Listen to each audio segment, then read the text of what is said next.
सभी स्टूडेंट्स का Bansal maths class में स्वागत है।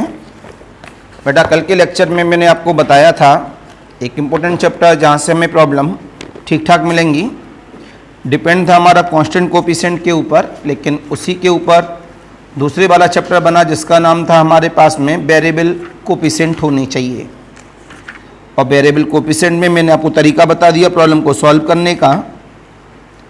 मैं एक दो प्रॉब्लम और कर दे रहा हूँ बोर्ड पर, जिससे चैप्टर हमारी तरफ से समाप्त हो जाए। चलिए एक दो प्रॉब्लम और देख लेते हैं इसमें।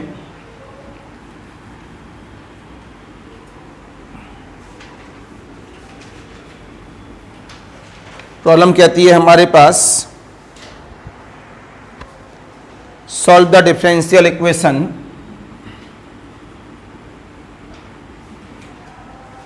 प्रॉब्लम बन गई x square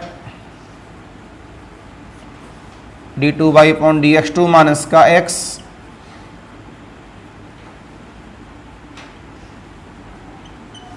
x square log x। जैसे हम लोगों ने देखा यहाँ पर वेरिएबल कोफिशिएंट है और वो भी खासियत थी वेरिएबल की।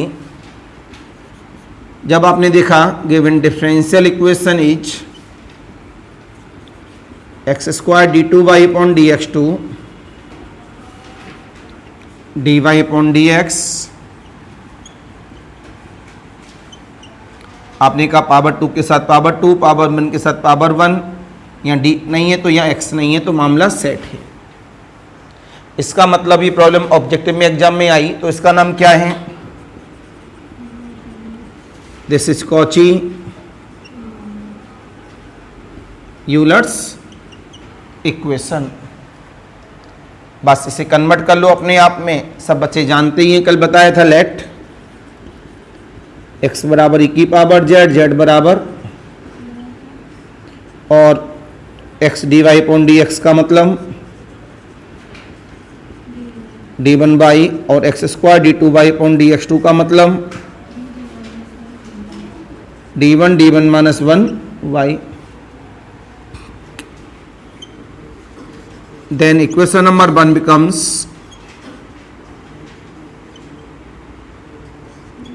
d1 माइनस का 1 माइनस का d1 minus 3 whole of y बराबर एक्स स्क्वायर का मतलब कितना हुआ e की पावर 2z और log x का मतलब कितना हुआ z। ये बन गया d1 square minus 2d1 minus का,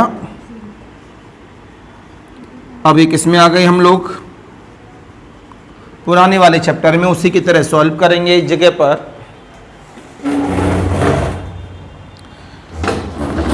तो यहां से क्या जवाब मिल गया? Auxiliary equation is m square minus का 2m माइनस 3 बराबर 0। यहाँ d1 का मतलब क्या होता था ये बता देना। तो यहां से कितना हुआ इसका factor m plus 1 m minus का 3 m प्लस का 1, राइट। m की वैल्यू क्या आ गई मेरे पास माइनस 1,3। तो CF कितना हुआ C1 e की पावर माइनस का z। ध्यान रखना z में विद रेस्पेक्ट टू s वैसे z आया, इसे चेंज कर लो x में। e की पावर z का मतलब x है, तो e की पावर माना z का मतलब क्या होगा 1 अपॉन x। e की पावर z का मतलब x है, तो e की पावर 3z का मतलब क्या होगा x की पावर 3, राइट। अब हमें क्या चाहिए यहाँ पर pi।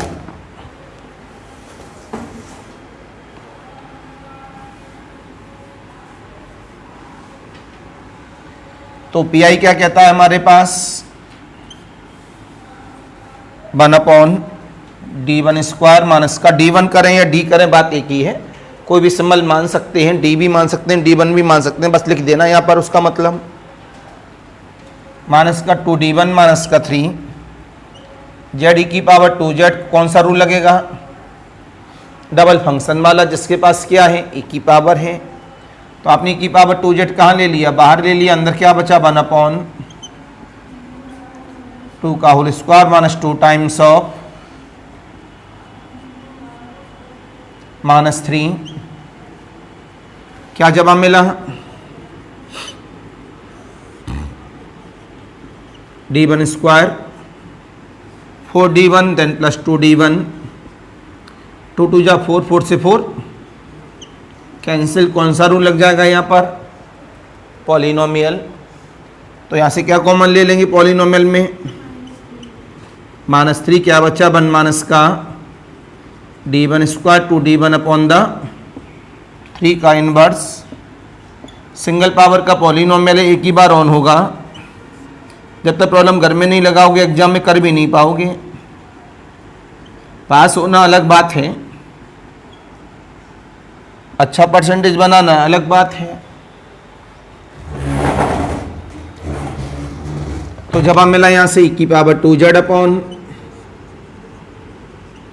अंदर गई z, z का डिफ्रेंसिएशन 2 बार 0, एक बार में 1 तो 2/3। आपने यहाँ से तुरंत लिया e की power 2z upon the minus का 9, 3z प्लस का 2। उठा के बेटा x में चेंज करो। e की पावर 2z का मतलब x स्क्वायर, z का मतलब log x, x square upon the 9, 3 log x plus का 2। x में चेंज होते ही चाहे तो 3 को हम ऊपर ले जा सकते हैं और यहीं भी रोक सकते हैं। तो पता लगा हमें सॉल्यूशन इज y बराबर सी ए प्लस, बस सी एफ उठा के रखो, पी आई उठा के रखो, आंसर आ गया। कोई दिक्कत? नोट करें।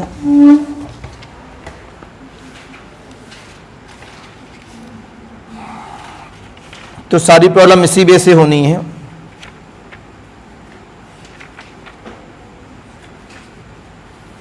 बेटा कल से अब क्या लाना चालू करेंगे आप लोग? 3D। इसमें 1-2 चैप्टर बचे हुए। ये वाली बुक दो मैं बताऊं उसमें क्या क्या बचा है। अब इसमें बुक हो तो बुक पास करो।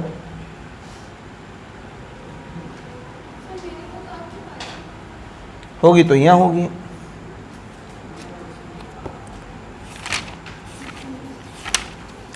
देखो इसमें देखा जाए फॉर्मेशन हो गया, 1 ऑर्डर 1 डिग्री हो गया, कांस्टेंट कोफिशिएंट हो गया, होमोजीनियस हो गया। इसमें केवल 2 चैप्टर बचे हुए हैं, वो भी मैक्सिमम 2 दिन के हैं। इसके बाद मैट्रिक्स पूरी हो ही गई, ट्रिग्नोमेट्री हटा दिया गया है, उसकी ज़रूरत नहीं है। बस कॉम्प्लेक्स नंबर जिन बच्चों के में उन्हें अलग से बता देंगे। अब कल से आप लोग क्या लाएंगे साथ में? 3D।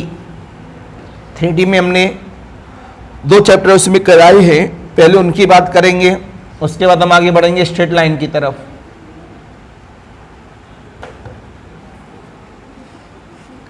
सभी ने नोट कर लिया? इतना बताने के बाद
नेक्स्ट, अब इसमें एक लास्ट फॉर्मूला ऐसा बता दें कि CF में तो कभी चेंजमेंट होगा नहीं, पीआई में भी चेंजमेंट होगा नहीं, जो लेकिन पीआई में जितने रूल हैं सब लग जाएंगे। कभी कभी क्या होगा कि हम राइट हैंड साइड को चेंज कर रहे हैं और एक जिगजैग बन गया। क्या बन गया? जैसे वहाँ जिगजैग वाला अलग फॉर्मूला था पुराने चैप्टर में, यहाँ जिगजैग वाला अलग फॉर्मूला है। अब कौन सा बनेगा इस तरह का उससे भी बता दें। तो जवाब मिला यहाँ से हेडिंग दिया गया फॉर्मूला और यहाँ लिखा गया phi of d1 of y बराबर q ऑफ x। ये है d अपॉन डी जेड में, यहाँ लिखा q of z, but it is zigzag function. अगर से z में कन्वर्ट करते हैं तो कैसा है? Zigzag function.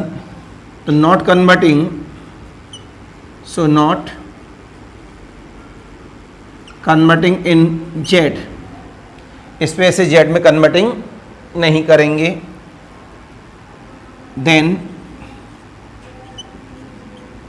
पी आई का नेचर बना 1/5 ऑफ d1 और यह हमने बोला q ऑफ x। z में कन्वर्ट नहीं करेंगे तो x में आ जाएगा। ये x का फंक्शन और ये z का फंक्शन।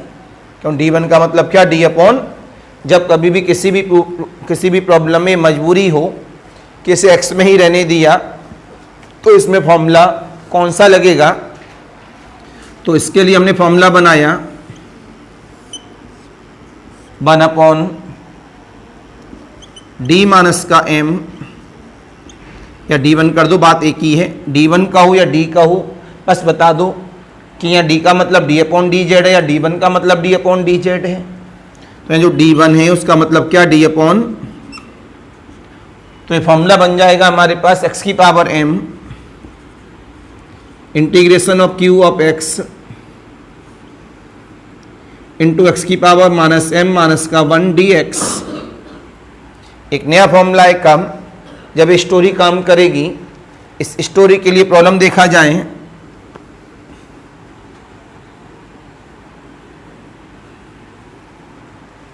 हमने प्रॉब्लम ली, problem number 1, x square d two y upon d x two plus का 4x d y upon d x equal to e to the power of x।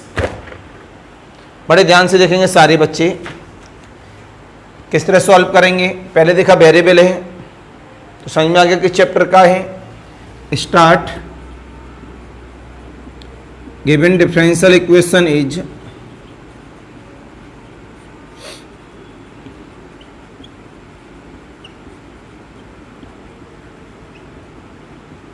आपने बोला let x बराबर e की power z, तो z बराबर और x d y upon d x का मतलब और x square d two y upon d x two का मतलब।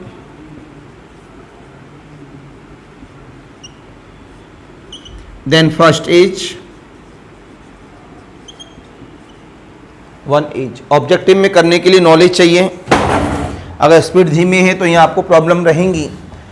इसमें सारे फॉर्मूले वगैरह रेडी करें, नहीं तो बेटा नंबर कम हो जाएंगे ऑब्जेक्टिव में भी, जबकि ऑब्जेक्टिव में नंबर ज़्यादा होते हैं।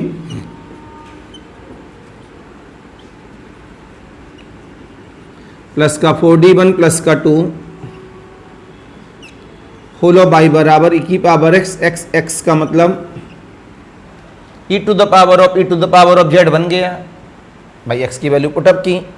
ऐसा हम लोगों ने पिछले चैप्टर में, जिसका नाम कांस्टेंट कोफिशिएंट है, कोई भी फार्मूला नहीं पढ़ाया। जब हमें पता लग जाए कांस्टेंट कोफिशिएंट वाले में कोई फार्मूला नहीं पढ़ाया गया है राइट हैंड साइड के बेस पर, मतलब पीआई के बेस पर, तो उसे हटाकर एक्स में ही कन्वर्ट कर दो वापस। ये मजबूरी थी। जब हमें हटाकर मजबूरी में उसे एक्स में ही कन्वर्ट करना पड़े तो ये एप्लीकेशन मिल जाएगा अभी थोड़ी देर में। पहले तो हम सी एफ निकालें यहाँ पर, d1 स्क्वायर प्लस का 3d1 प्लस का 2 ऑक्सिलरी इक्वेशन इज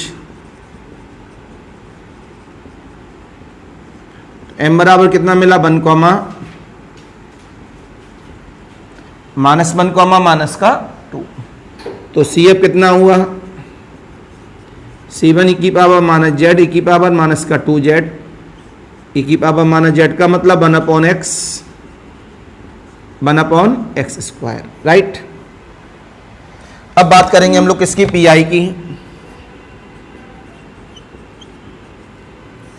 पीआई में क्या हो रहा है, लेफ्ट हैंड साइड में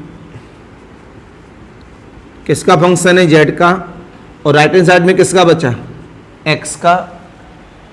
तो इस फॉर्मूले में ये लीनियर फैक्टर है। कैसा फैक्टर है, तो पहले इसका क्या करेंगे, लीनियर फैक्टर करेंगे।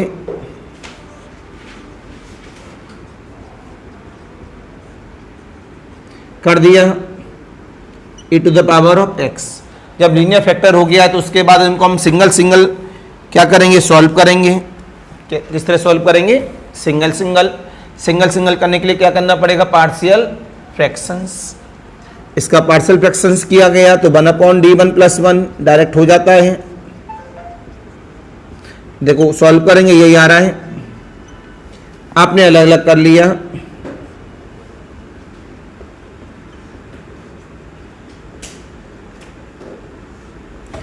अब ये वाला फॉर्मूला लगाएंगे आप, d1 - m, m की वैल्यू क्या हो गई, -1, x की पावर -1, q का मतलब e की पावर x, m की वैल्यू क्या हो गई, -1 यहां पर m की वैल्यू क्या हो गई, -2, x की पावर -2 इंटीग्रेशन ऑफ e की पावर x, x की पावर 2 - 1 dx। क्या मिला यहां से 1/x, e की पावर x का e की power x minus 1/x square, इसका इंटीग्रेशन e की पावर x इंटू एक्स का क्या बनेगा, x इंटू e की पावर x माइनस x का 1, e की पावर x का e की पावर x, अगेन e की पावर x, तो क्या हो जाएगा यहां पर x इंटू e की पावर x माइनस का e की पावर x, ये इसका इंटीग्रेशन हो गया। कटिंग पिटिंग की गई, ये इससे कैंसिल, तो माइनस माइनस क्या हुआ प्लस, e की पावर x/x स्क्वायर। ये क्या आ गया मेरे पास में, पीआई। तुरंत बोला गया रिक्वायर्ड सॉल्यूशन इज y को लब्धा CA प्लस पीआई। तो क्या बताया गया, पहले कांस्टेंट कोएफिशिएंट में कन्वर्ट करते हैं, हो गया। अगर राइट हैंड साइड में जेड में करने पर वो जिगजैग बना रहा है तो एक्स में ही रहने देते हैं, लेफ्ट हैंड साइड तो जेड में चेंज होगी ही। तो जब कभी भी राइट हैंड साइड एक्स में हो और लेफ्ट हैंड साइड डी में हो तो ये लीनियर फैक्टर वाला फॉर्मूला लगता है। पहले उसके लीनियर फैक्टर करते हैं, पार्शियल फ्रैक्शंस करते हैं और इस फॉर्मूले की मदद से सॉल्व कर देते हैं। जैसे मैंने इंटीग्रेशन बहुत जल्दी कर दिया। अब यही प्रॉब्लम में दोबारा से आपको दो, आप इंटीग्रेशन करने में 10 मिनट लोगे। तो एग्जाम सेंटर में आप ये कैसे सोच सकते हैं कि ऑब्जेक्टिव आप निकाल पाएंगे एग्जाम में। ये बात अलग है कि भाई अपने तुक्के मारे, नंबर आ गए, आप बड़े खुश। पता है यही जो खुशी होती है यही तो सिलेक्शन नहीं करने देती। आप ये कभी जान ही नहीं पाते अपने बारे में कि आप कितने बड़े गधे हो। आप अपने आप को समझते हो हम तो घोड़े हैं, लेकिन फैक्ट है जिस दिन आप अपने बारे में जान गए कि आप गधे हो, घोड़े हो, क्या हो, उस दिन आपकी लाइफ अपने आप बन जाएगी। आप बड़े भ्रम जाल में बने रहते हैं अपने आप को।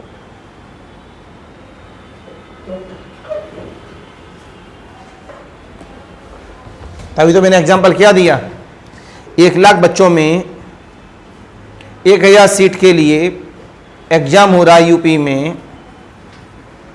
और उसमें 300 बच्चे क्वालिफाई हुए।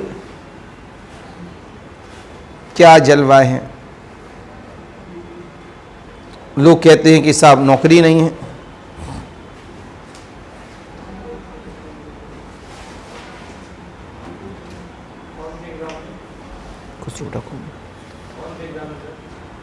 एल्टीग्रेड, जबकि एल्टीग्रेड वाला बच्चा तो बड़ा सीरियस होता है भैया, जो 5-5 साल से किसका वेट कर रहा हो, नौकरी का।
राइट बेटा जी। तो इसमें आपने क्या सीखा? इससे पहले वाले चैप्टर में सीखा कांस्टेंट कोफिशिएंट, इस वाले चैप्टर में क्या सीखा? Variable coefficient. लेकिन वेरिएबल कोफिशिएंट की भी खासियत है, जितना डी के ऊपर पावर उतना ही एक्स की पावर होनी चाहिए। अगर नहीं है तो वो उस चैप्टर के लिए काम, तो उसको पढ़ेंगे हम चौथे सेमेस्टर में। डी के ऊपर जितना पावर है उतना पावर है, तगड़म तगड़म खेल रहा है वहाँ वेरिएबल के साथ, तो चौथे सेमेस्टर में पढ़ेंगे। यहाँ क्या पढ़ रहे हैं? डी के ऊपर जितना पावर उतना ही पावर एक्स की पावर होनी चाहिए। तो अपने आप में वो होमोजीनियस बनाया, जिसका दूसरा नाम कॉची यूलर्स है। उसके बाद ट्रिक थी, पहले कांस्टेंट कोफिशिएंट में कन्वर्ट किए, सॉल्व कर दिया, राइट हैंड साइड भी सॉल्व की, पी आई आ गया। लेकिन अगर पी आई में जिगजैग बन रहा है एक्स में जेड में कन्वर्ट करने पर, तो उसे जेड में कन्वर्ट न करके एक्स में ही वापस कर देते हैं। लेकिन लेफ्ट हैंड साइड तो किस में है? डी में है। लेफ्ट हैंड साइड किस में है?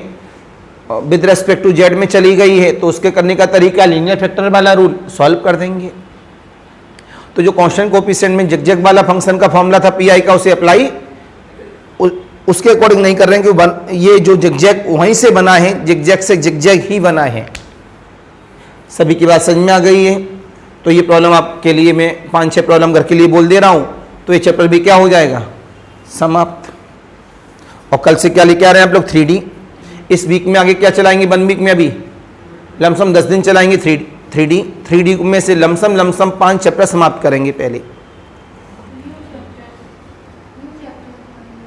हाँ, उसमें पढ़ाएंगे आपका स्ट्रेट लाइन और उस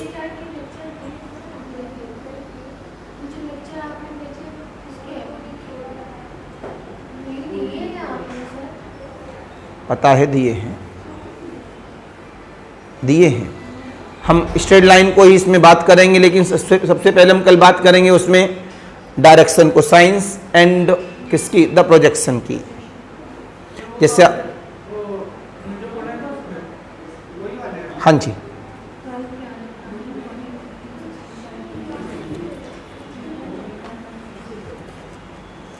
तुम लोग जब भांग खा के सोते रहोगे,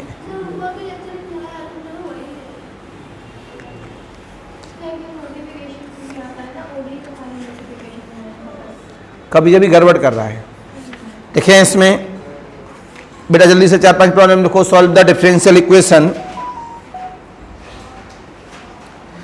x² d2y/dx2, थोड़ा स्पीड में लिखें, x square d two y upon d x two plus का 3x d y upon d x plus का 5y equal of the x की पावर 5। दूसरा x square d two y upon d x two minus का 4x d y upon d x plus का 6y equal of the x. अगले वाले लिखें x square d two y upon d x two minus का 4x d y upon d x plus 6y equal of the x की power 4। अगले वाले लिखें x square d two y upon d x two minus का 2y equal of the x square plus 1 upon x. अगली वाले लिखें x square plus 1 upon x. अगली वाले लिखें x square d two y upon d x two x square d two y upon d x two plus x d y upon d x minus का 4y equal of the x square. अगले वाला लिखें x square d two y upon d x two plus का x d y upon d x minus का y बराबर x square. अगली वाले लिखें x square d two y upon d x two plus का x d y upon d x minus का y बराबर x की पावर 3।